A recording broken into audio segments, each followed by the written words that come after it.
இப்ப அடுத்து இனிகோ திவ்யன் டிசி அவரை பார்த்து நீதிபதி ஜி.ஆர். சுவாமிநாதன் சொன்னதா குமரகுரு ராஜேஷ் அந்த பிரஸ் மீட்ல என்ன சொல்றாங்கன்னா, இனிகோ அவர்களே என்னோட உத்தரவை நீங்க மதிக்கல, அதாவது இது ஜி.ஆர். சுவாமிநாதனோட உத்தரவு கிடையாது, இது ஒரு நீதிமன்றத்தோட உத்தரவு, நீங்க அப்படி பார்க்கல, நாளைக்கு உங்களுக்கே ஏதாவது பிரச்சனை அப்படின்னாலும் நான் தான் வருவேன் அப்படின்னு நீதிபதி சொல்லிருக்கிறாரு.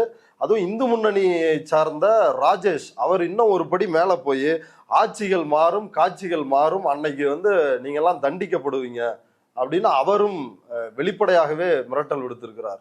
அது அவர் சொன்ன கருத்திலிருந்து தான் சொல்ல முடியும். நான் நீதிமன்றத்தில் நேரடியாக இல்லை, அவர் சொன்ன கருத்தின் அடிப்படையில் அப்படி நேரடியாக கேட்பது என்பது ஒரு சரியான அணுகுமுறை கிடையாது.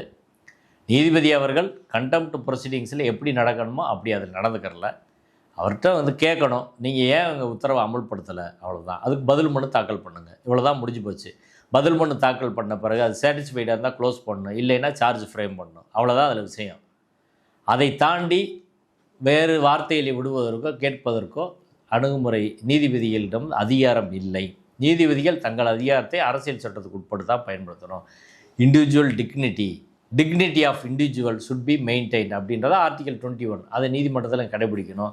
இனிகோ அவர்கள் கிறிஸ்துவர் என்பதால் சங் பரிவார அமைப்பை சேர்ந்தவர்கள் அவரை குறிவைக்கிறார்கள் அப்படின்னு தான் நான் பார்க்க முடியுது.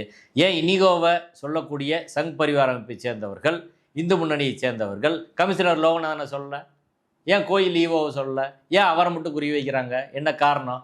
அவர் இந்த வழக்கில் பலிகேடு ஆக்கப்படுறாரா அப்படின்றது தெரியலை. நேற்றைய தினம் நான் இண்டிபெண்டாக பண்ணேன் அப்படின்னு சொல்லி சொன்னது, அதை ரெக்கார்ட் பண்ணது அப்படின்றதே ஒரு தவறான அணுகுமுறை. வெளியில் சங் பரிவார அமைப்புகள் இனியோ அவர்களை குறிவைப்பது அவர் கிறிஸ்தவர் என்பதாலா என்ற சந்தேகம் வருகிறது.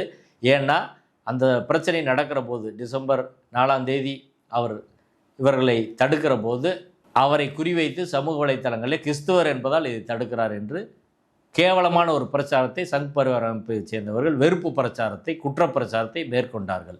அதிலிருந்து அவரை குறிவைக்கிறாங்க. அதை தொடர்ந்து தான் ப்ரெஸ் மீட்லேயே இப்படி சொல்கிறாங்க. இந்த அணுகுமுறை என்பது ஒரு அரசியல் சட்ட அணுகுமுறை கிடையாது, நல்லிணக்க அணுகுமுறை கிடையாது, பச்சையாக மக்களை பிரிக்கும் அரசியல். அதை யார் செய்தாலும் குற்றம்.